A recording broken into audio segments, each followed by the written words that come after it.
محمد صلاح دلوقتي تحت الميكروسكوب، كل لمسه محسوبه وكل غلطه بيكبروها عن حجمها الطبيعي اكتر من 100 مره. فهل من المنطقي ان بطل يحارب لوحده حتى رغم قوته؟ محمد صلاح اسمه بيرعب كل مدافع في اوروبا والعالم. لما صلاح يلعب لازم تلاقي حواليه 3 4 مدافعين، ومش هقول لك ان هو لوحده اللي رجع ليفربول للاضواء والبطولات من تاني علشان ما اقللش من مجهود الفريق كله، بس ارقام محمد صلاح بتقول انه اكتر واحد ساهم في النجاح ده. ولما مستواه يهبط تلاقي الكل بيهاجمه من كل مكان. سكولز اسطوره من اساطير مانشستر يونايتد طلع بتصريح اغرب من الخيال، قال كلام وحش جدا عن محمد صلاح. هقول لك التصريح اللي طلع بيه سكولز، بس الاول انت عارف ان ليفربول صرف نص مليار على الصفقات الجديده؟ ورغم كده ليفربول في سلسله من الهزائم المتتاليه، اذا كان في الدوري الانجليزي او في دوري ابطال اوروبا. صفقات بنص مليار والفريق مش قادر على المكسب. يا ترى بقى صلاح هو السبب؟ وهل الحل ان سلوت مدرب فريق ليفربول يقعد صلاح على الدكه وكانه السبب الوحيد في الفشل ده؟ وهنا بقى احنا لازم نواجه الواقع ونتكلم بصراحه ونقول الحقيقه اللي مش محتاجه تجميل، الحقيقه اللي محتاجه حد يقولها بصوت عالي مش اكتر. ليه كل ماتش لمحمد صلاح بتلاقي حواليه 4 5 مدافعين؟ ليه اي مدير فني اول حاجه بيفكر يعملها ان هو يقفل على صلاح وبعد كده يفكر في ليفربول؟ ببساطه كده لان محمد صلاح هو وقود الخطر، اللاعب اللي كل ما يلمس الكره تاكد ان نسبه ان المرمى تتهز بتعلى.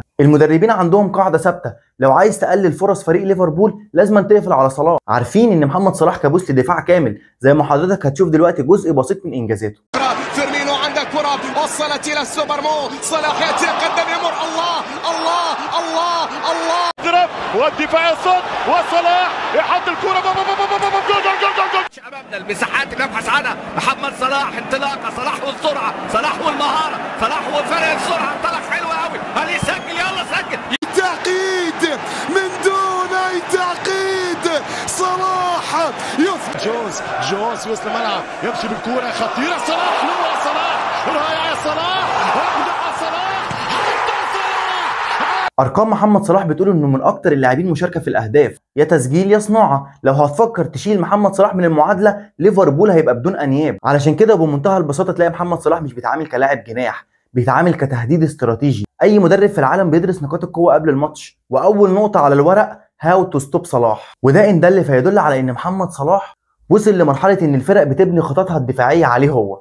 وخليني اقول لك ان صلاح خد بطوله اقوى دوري في العالم، الدوري الانجليزي مرتين مع ليفربول، وخد دوري ابطال اوروبا اللي هي اصعب بطوله في العالم، وكاس الاتحاد الانجليزي، وكاس الرابطه مرتين، وكاس السوبر الاوروبي، وكاس العالم للانديه. وبعد كل دوت اول ما مستواه يهبط شويه الكل يبتدي يهاجم والانتقادات تنزل عليه زي الرز، وكانهم مستنيين وقوعوا باي ثمن. ما هم شايفين لاعب مصري بقاله اكتر من 7 سنين في اقوى دوري في العالم، مستواه مش عايز يقع، مستواه دايما مستمر في ال7 سنين. فطبيعي بقى اول ما تلاقيه 3 4 ماتشات ابتدى يقع يبتدوا بقى سكاكينهم تنزل عليه. والاغرب من كل دوت التصريح اللي طلع بيه سكولز، طلع بتصريح اغرب من الخيال، انتقد صلاح بكلام وحش جدا. تصريح سكولز بيقول: لطالما اعتقدت ان محمد صلاح حتى عندما ياتي بالاهداف كان يبدو اداؤه قبيحا، انه يفعل اسوأ الاشياء التي لا يمكن ان تراها من مهاجم صريح في كرة القدم، انه اسوأ لاعب تم اطلاق عليه لقب الافضل في العالم. تصريح مش مفهوم. يعني ايه بتقول للاعب زي صلاح خد افضل لاعب في انجلترا 3 مرات من رابطه اللعيبه المحترفين، وخد 3 مرات كمان احسن لاعب في انجلترا مقدمه من رابطه كتاب كره القدم، والحذاء الذهبي 4 مرات، ومستر اسيست مرتين، وفي جوائز فرديه كتير لمحمد صلاح محتاجه ساعات علشان نحكي عنها.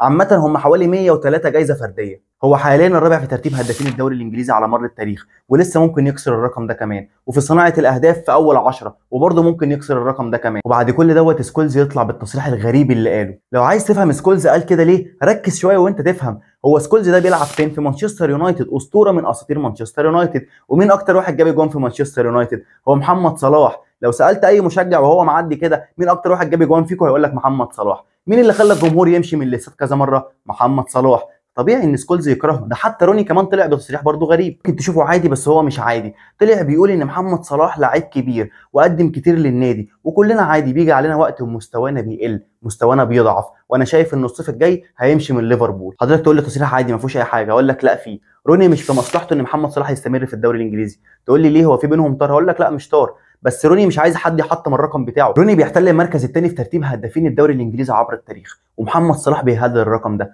فبمنتهى البساطه هي عمليه حسابيه. روني مش عايز محمد صلاح في الدوري الانجليزي علشان محمد صلاح بيهدد الرقم بتاعه. فروني لقى مستواه قل هو كمان، ولقى الناس كلها بتهاجمه وبتحبطه، قال لك انا كمان هاجمه واحبطه. نركن بقى كل اللي فات دوت وندخل في اهم نقطه. بعد الصفقات اللي ليفربول عملها بنص مليار ازاي مش قادر على المكسب؟ مستواه قل جدا، خسر 4 مباريات ورا بعض في الدوري الانجليزي، ده غير خسارتهم من جالاتا سراي في دوري ابطال اوروبا. ودلوقتي بقى هل صلاح هو السبب؟ من فضلك جاوبني بس بعد ما تسمع الحكايه. ارني سلوت مدرب ليفربول لما خد الدوري السنه اللي فاتت كان مستلم فريق جاهز من مدرب قوي زي يورجن كلوب. ارني سلوت ما تعبش في حاجه، جه استلم فريق جاهز خد بيه الدوري. لما ارني سلوت خد الدوري خد الثقه في نفسه وابتدى يعمل صفقات كبيره جدا، والصفقات من كترها وصلت لنص مليار، ده اكبر رقم ليفربول عمل بيه صفقات على مر التاريخ. بس هنا في ازمه كبيره حضرتك مش واخد بالك منها، غير ان ارني سلوت مدرب ليفربول مش قادر يفرض شخصيته ومش قادر يوظف اللعيبه، في مشكله برضو اكبر من كده انت مش واخد بالك منها. لما تعمل صفقات بنص مليار وتدعم الوسط وتدعم الهجوم وتنسى تدعم الدفاع، يبقى انت مدرب مش كامل، يبقى انت مدرب فيك حاجه غلط. ازاي مش واخد بالك من تفصيله صغيره زي دي؟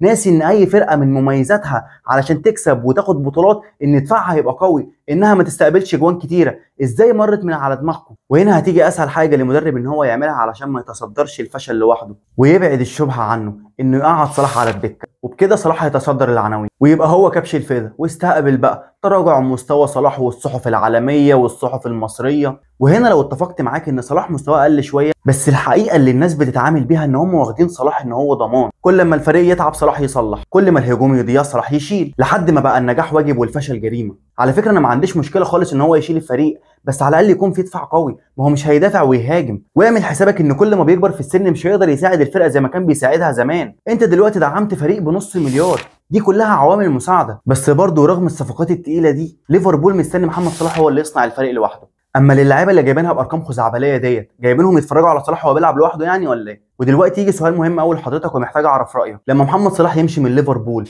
يروح بقى الهلال او يعتزل، ليفربول هيعمل ايه؟ وهل من المنطقي ان بطل يحارب لوحده رغم قوته؟